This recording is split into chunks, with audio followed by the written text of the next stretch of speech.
Hello, friends. This is Dave Hurwitz, executive editor at ClassicsToday.com, here with fabulous concert programs number 16 and number 2 in our Vaughan Williams Symphony cycle, the ultimate way to present the Vaughan Williams symphonies. Ultimate schmultimate. I mean, it's really a nice concert. Let's just put it that way.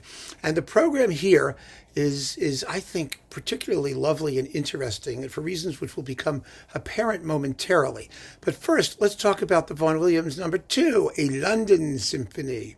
This is a cityscape, actually, a programmatic symphony full of color and English jollity and poetry and lyricism. I mean, it's just the most beautiful thing in the world. It really is. It's gorgeous.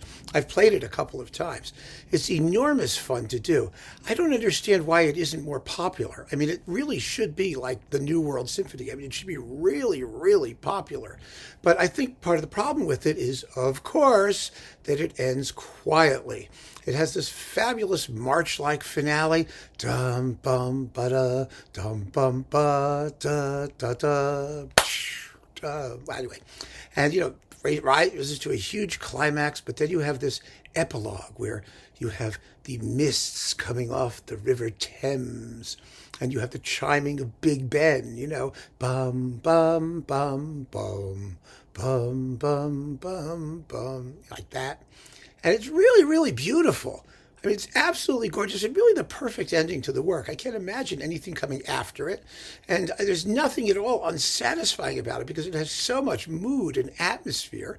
And it ends with the same music with which it began. It begins with the city waking up at dawn, and it ends with it going to sleep at night. And it's like, yay! It's exactly what it should do. It's a day in the life of the city. It's just magnificent. But a lot of content is fabulous, and the orchestration is glittering, and oh my goodness, it's marvelous. So what do you put with it? It's got to be all by itself on the second half. It just has to be. There's no choice when it comes to that, and you can't put anything after it because the end is just so poetic and perfect. So we have to do things at the beginning.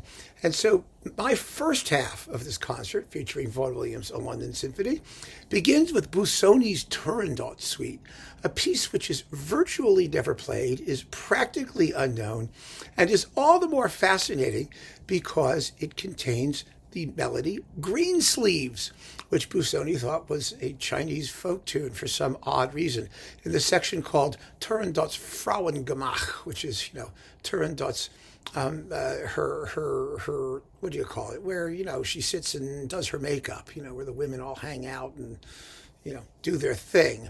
And Greensleeves is just sitting in the middle of it, which makes it somehow relatable to Vaughan Williams' London Symphony. He did use the tune Greensleeves, by the way. There's the Fantasia on Greensleeves, and they sing it in his opera, Sir John in Love. So, it actually relates to the Vaughan Williams, but in an odd way. It's really funny. But, what's very interesting is that a lot of the melodies in Turandot, aside from Greensleeves, are pentatonic.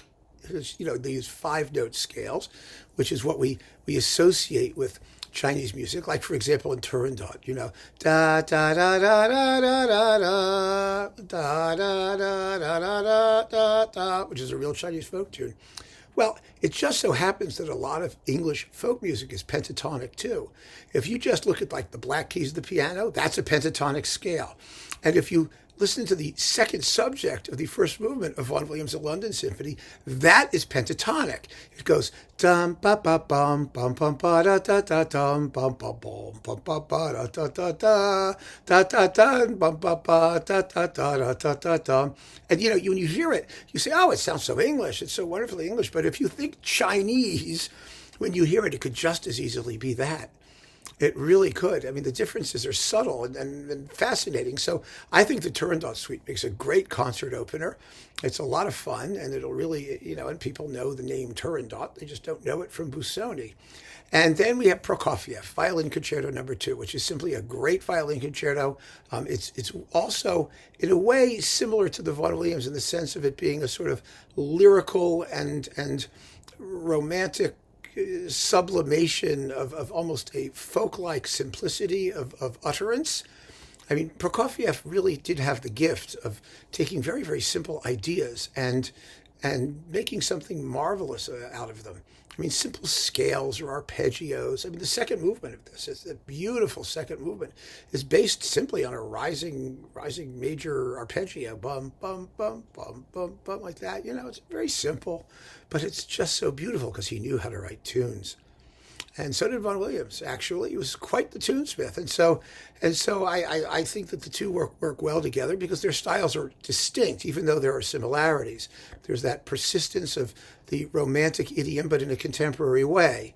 But that said, the two composers are unmistakably individual, and you get a hotshot violinist to do it, and everyone will come and they will enjoy this marvelous concert featuring Busoni and Prokofiev and Vaughan Williams. So keep on listening, friends. Thank you so much for joining me. Take care.